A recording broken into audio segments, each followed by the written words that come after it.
let me stop that there. Hang on. I apologize, Instagram, because I am trying to do about 4 things at the same time. There we go. There we go. We are live, I believe. Thank you for tuning in. Thank you for joining me. I do very, very much appreciate it.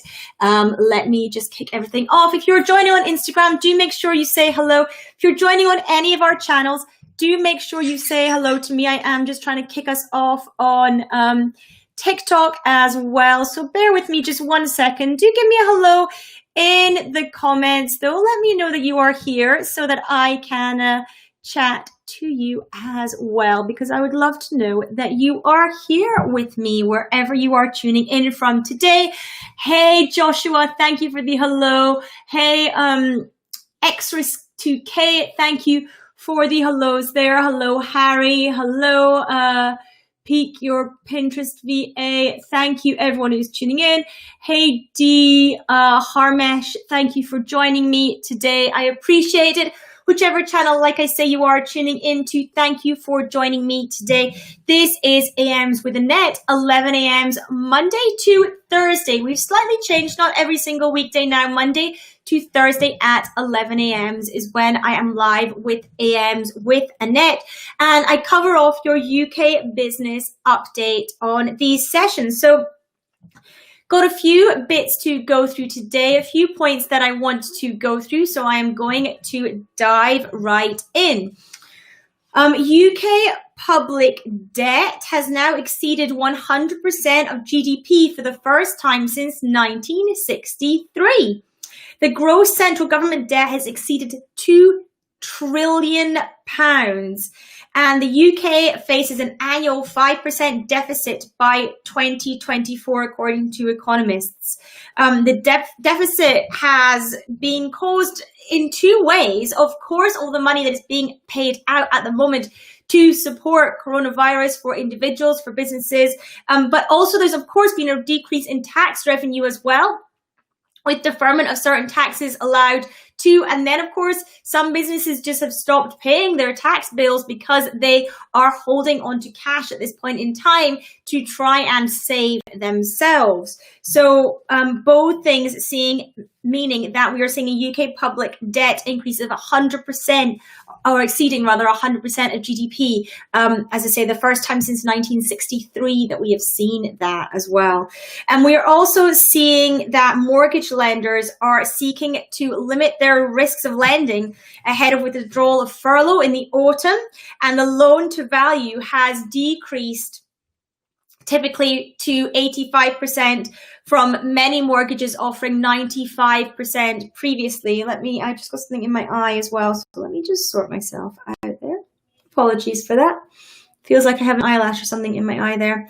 I actually heard of somebody recently who had an agreement in principle, put in an offer, and then at the last minute, the mortgage company withdrew that 95% agreement in principle because they were pulling that product completely from the market, and then only offered them 85%. It meant they couldn't purchase the house that they had planned to buy. So big problems there for particularly we're seeing this affecting first-time buyers as well into the marketplace.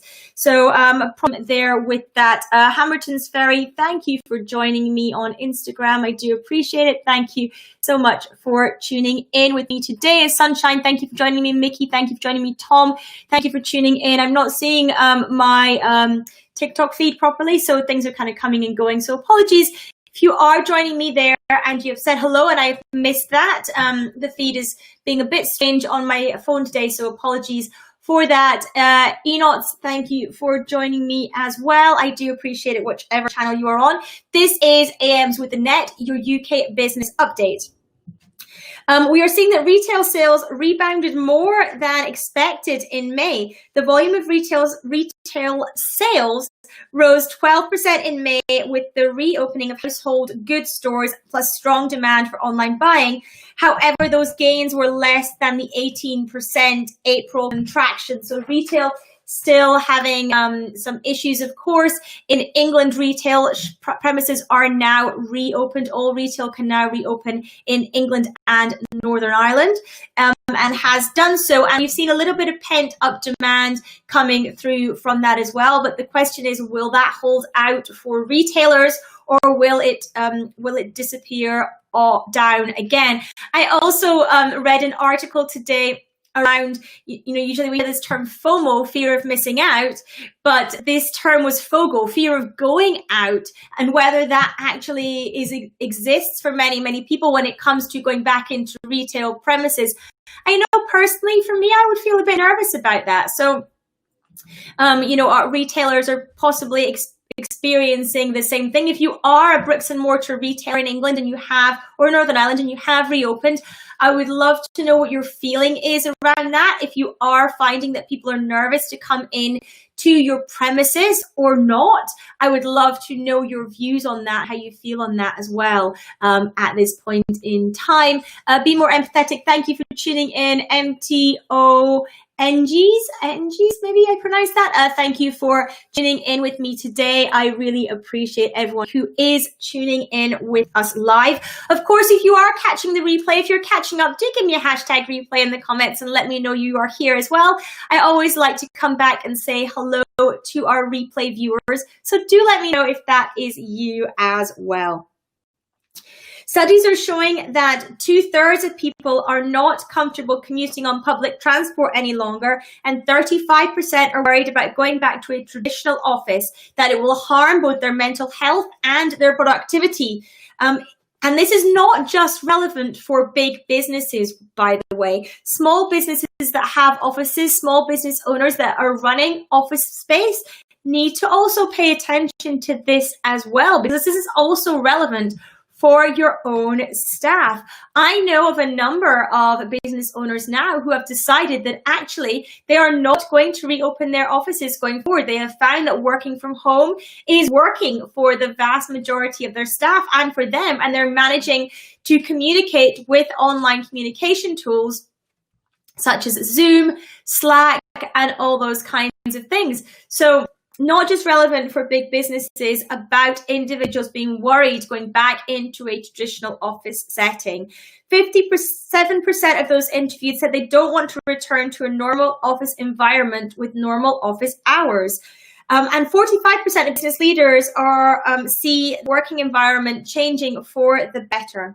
1/5 of people interviewed say their employer says they will no longer be a permanent office to come back to, and 1/4 say company finance teams will now work from home indefinitely. So we're seeing this move more and more, as I say, by smaller businesses and by bigger businesses as well, saying to their employees, actually, we're not going to have an office anymore, and your role now works from home. Of course, there are employment contracts that will need to be changed. There is potentially salaries that need to be changed. Employers need to look at how they do need to support employees to work from home. Do they need to supply faster internet for them? Do they need to supply any equipment to help them work at home? Things like how people are sitting, desk assessments, chairs, desks, all those kinds of things are going to have to be assessed by employers in a home working environment in the event that they close offices or they allow flexible working and home working to continue longer term. So whether you, as I say, a big or small employer, that is something to take note of, because that is going to be important for you as well.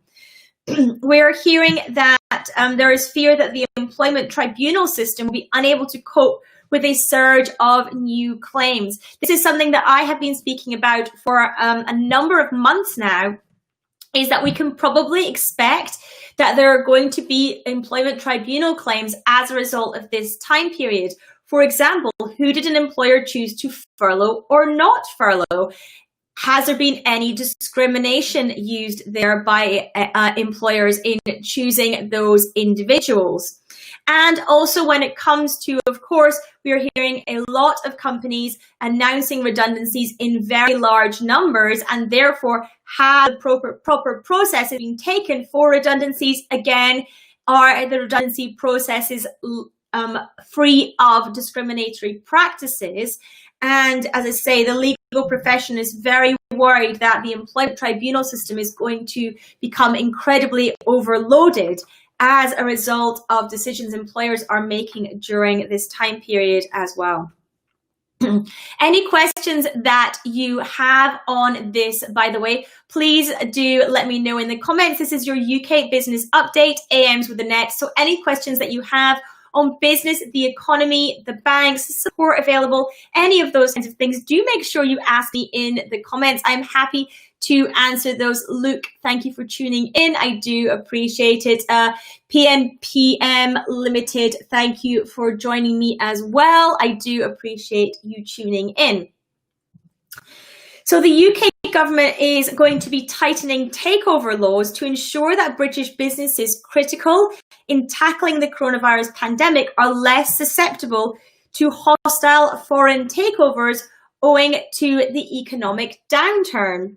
So there's going to be legislation which will be amended to allow the Department of Business, Energy and Industrial Strategy to intervene in a hostile takeover situation to protect those critical businesses. We haven't really seen something like this before from the government. So that is a very interesting situation. And then the question will be, how can they stop that in reality? Because this is a commercial transaction. So what are they putting in place to stop that? And what knock-on effects might it also have as well? Pete, thank you for tuning in on Instagram. I do appreciate you joining me.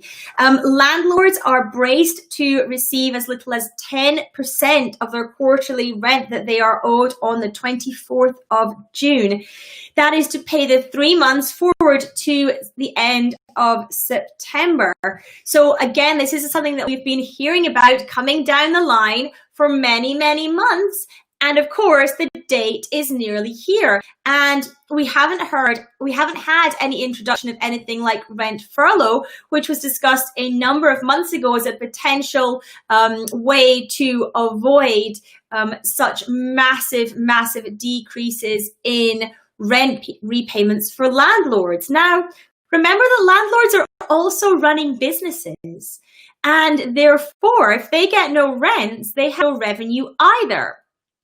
So this has a knock-on effect into that sector, and it is a sector that also employs people. It provides assets that are being used, and therefore there is a problem there with them, of course, not receiving the revenue. Many business owners have a situation where they are not happy with having to pay their rent, and their rent is the last thing that they're going to be paying. But these are businesses too, and it's important to remember that.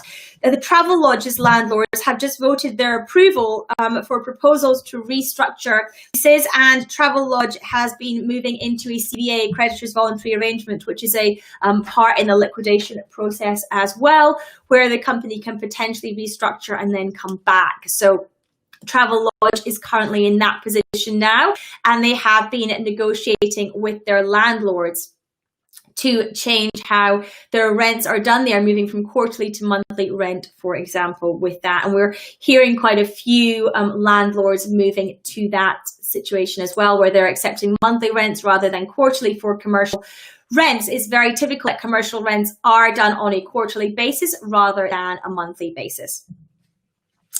The UK Competition Watchdog has launched a probe into whether retailers have been overcharging for hand sanitizer. The CMA, the Competition and Markets Authority, is looking at 4 pharmacies and convenience store chains in the UK. Last month, they wrote to 264 companies, which account for more than 3,100 complaints that they had received. I mentioned the competition's watchdog a few weeks ago as well. With this, that the number of claims had been massively increasing. They've moved this forward now, and they're actually launching a probe into the situation based on the volume of complaints that they have been receiving about profiteering during this point in time. Of course, profiteering, two very, very different things. Profiteering is illegal, inflating prices illegally. Profiting, you're allowed to do. You're allowed to run a business for profit. you're not allowed to do is take advantage of people, and that is basically what profiteering does. Credit card borrowers who are struggling will be offered a further payment holiday. More than 1.6 million payment holidays have already been agreed. Now, yes, this is a payment holiday, but remember, this money does have to be repaid. Interest is still accruing.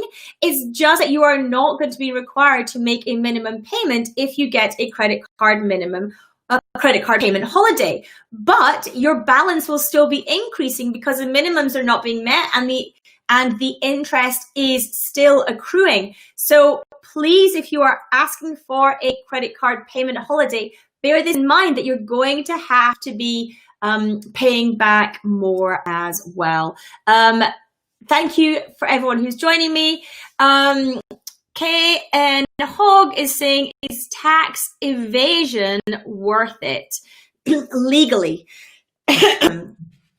That completely depends on your own risk profile and your own views. Now, tax evasion and tax avoidance, of course, are very, very different things, and we need to make sure that anything that we are doing is within the letter of the law. Tax evasion is the illegal one. Tax evasion is illegal.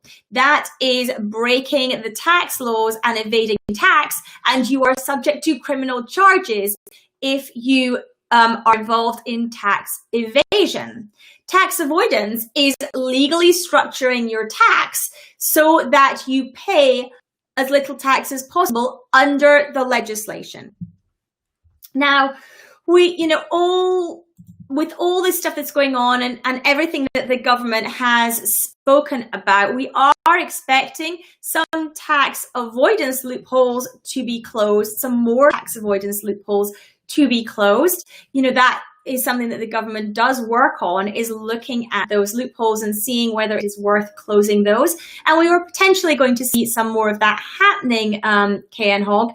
But of course, whether you want to buy into tax avoidance and certain schemes, more complex schemes, that is, of course, completely up to you. There are various degrees of tax avoidance. There are some kind of well-trodden paths, and there are also, incredibly specialist tax lawyers who are looking for incredibly complex solutions to worm around the tax laws, and which you would choose to do is completely up to your own level of risk appetite, really, because some of these have to be declared anyway to HMRC, approved through the courts and all those kinds of things. So that does depend. What's your opinion on companies being prosecuted for tax evasion? Well, if companies are evading tax, then absolutely they should be prosecuted. It's completely illegal to evade tax. It's absolutely illegal, and yes, absolutely, the companies and individuals should be prosecuted who are involved in tax evasion, 100%. We are also hearing talks of the Chancellor potentially cutting VAT. This is something that, of course, is being floated around because of wanting to stimulate the economy and get people spending again. So the question is a couple percent VAT reduction going to do that in enough volume?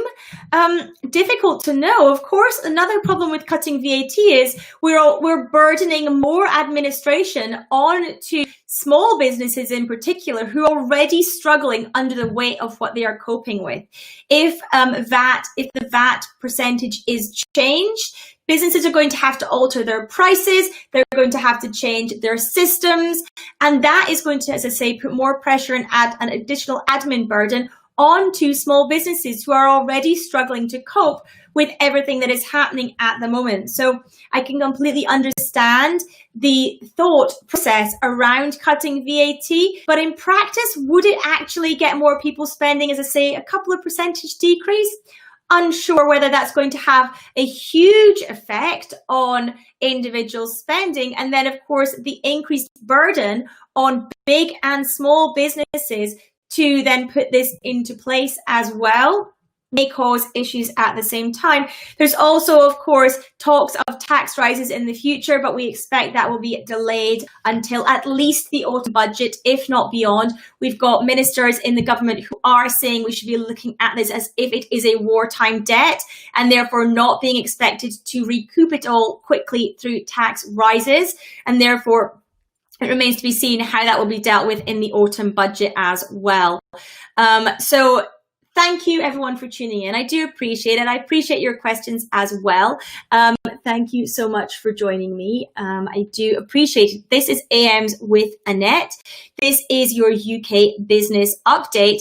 And I have covered off everything I need to cover off with you today. So any questions, please make sure you do ask me in the comments. I am live Mondays to Thursdays at 11 a.m. UK on whichever channel you are watching this on, whether you're watching TikTok, Instagram, YouTube, Periscope, Twitter, Facebook, and of course within the Uncover Wealth community, my private Facebook group. It is also a free Facebook group. So if you are a business owner, I would love to invite you to join me inside the Uncover Wealth community. You just need to head over to Facebook and type Uncover Wealth community into the search bar and you will be able to find the group, request to join, answer the join questions, and we will let you in. If you are on TikTok or Instagram, you can also go, and Twitter, I believe, and Periscope too, actually. You can also go to the link in my bio and you'll be able to find the Uncover Wealth community there as well. So I would love for you to join me inside there. We have exclusive trainings every single Tuesday for Training Tuesday inside the Uncover Wealth community. So do make sure you join and come in and you can benefit from those training sessions as well. So thank you everyone for tuning in today. Like always, I appreciate your time. I know it's incredibly precious and thank you for spending some of that with me. My name is Annette Ferguson. I'm CEO of Annette & Co, UK-based accounting firm. I'm a chartered accountant and certified Profit First professional, and I help business owners take home more money from their business for them and their families to enjoy. Of course, at this point in time, that is incredibly challenging for many, many business owners, which is exactly why I started doing AMs with Annette to support you both during this time and, of course, beyond. So I look forward to seeing you again at 11 a.m. tomorrow, same time, same place, and have a wonderful, wonderful day. Thanks, everyone. Take